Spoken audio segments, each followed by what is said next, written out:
Okay, my camera likes to zoom in and out, so, and I can't do this on my, as a live thing because it's just too complicated for me to try and make sure that the video is actually where I need it to be. So, when you open up your bead tool 4, this is for how I make layouts for everything that I design. As you'll notice, uh, my mouse is on the Tools button. I'll zoom in here so you can see. Now, you click on Tools, and then you click on Layout Editor, and then you get this second pop-up box. Now, so that you can see this as I do it, I will do a new layout, and I'll save it as a testing layout so that you can see exactly how I do this. So I click on New, and the first thing I want to do is I want to take the text area, which is the top box. I'll slide it over, and I'll come down here to the right to the little pen and paper, click on that, and then in this text box, you right click, and it has document, and under document it says page, pages, and date. And under date it says date, the full date, month, day, or year. Okay, under pattern it says author, which you can put your name, the company, the website, and your email. It has date, but it has this time date created or date modified. Now, I use the date modified at the bottom of the page. I don't put it up at the top of the page. You have next is information, which is name, description, stitch, columns, rows, bead count, color count, and revision.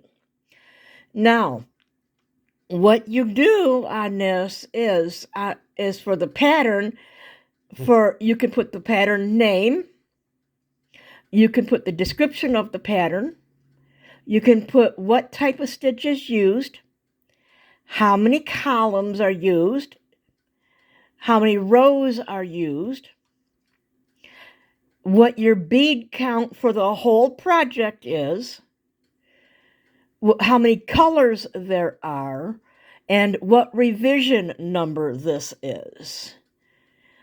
Also, you have under here, you have your measurements.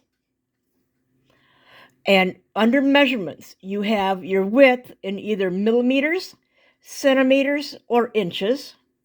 And you have your height in millimeters, centimeters, and inches.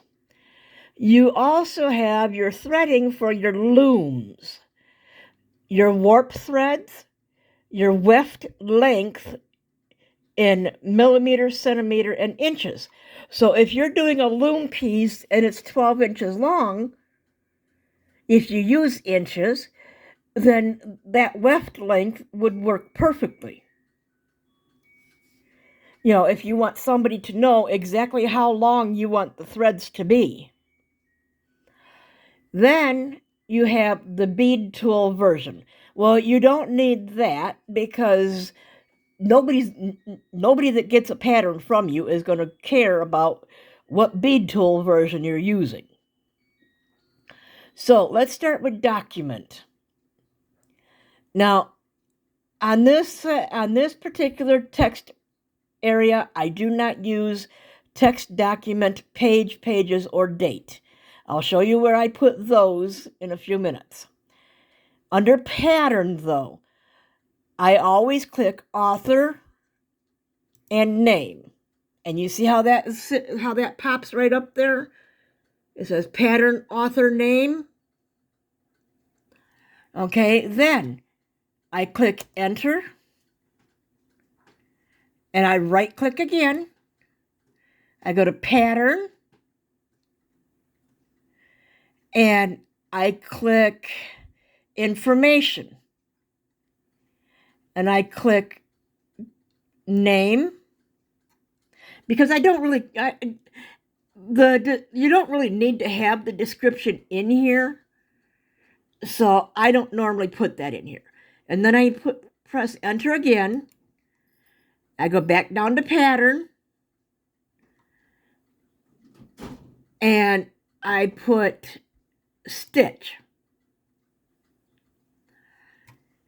I click enter again, right click again, go back down to pattern, go back into information, and then I'll click columns, I'll space, and I'll put by, and then I'll put another space.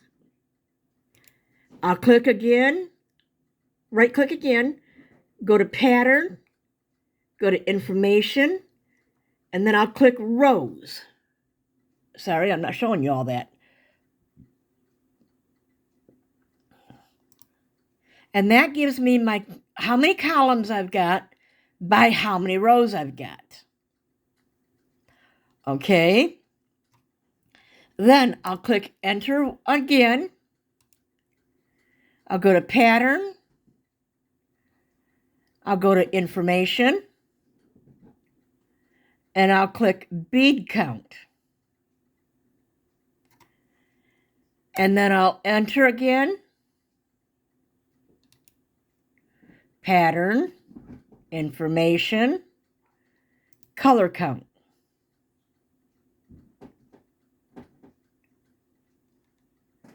And then I'll save that because I don't want anything else in that box. And then I'll grab another text area and I'll put it over here to the right. And I'll make it a small box because you don't really need a big box there. Okay? And then I'll come over here to the little pen and paper again. I'll right click. I'll go to document this time. And then I'll go to pages. But first, I'll do page. I'll click, I'll put a space. I'll put of. And then I'll come right back in.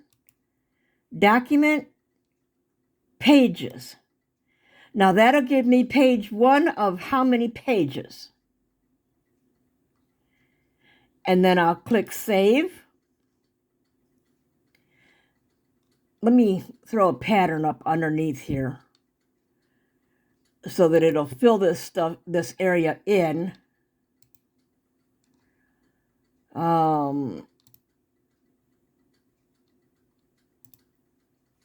Let me use that one for right now. Bring this box back up. Now,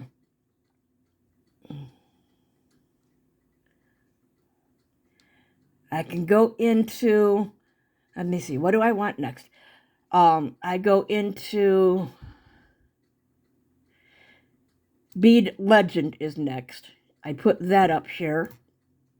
And I'll make sure that your mouse turns into a double arrow and just bring the box down a little bit. And then over here, you can either fit it to size or do dynamic. Now, what dynamic will do is fit it to however much space that it wants, that the bead legend needs. Your bead legend is your bead list. Like over here, I've only got 3 colors. So this little box that I've got for it over here, it'll fit good in that box. You can adjust the size of the font. You can change the type of your font. Right now it's set at Arial and 12.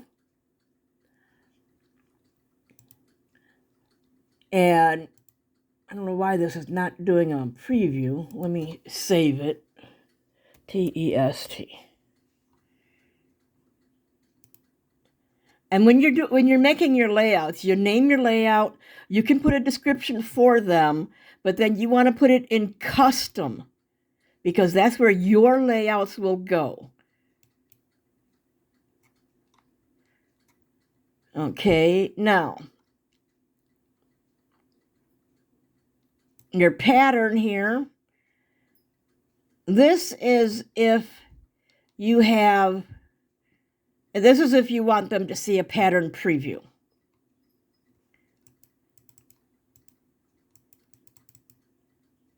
Why is this not picking up my pattern over there?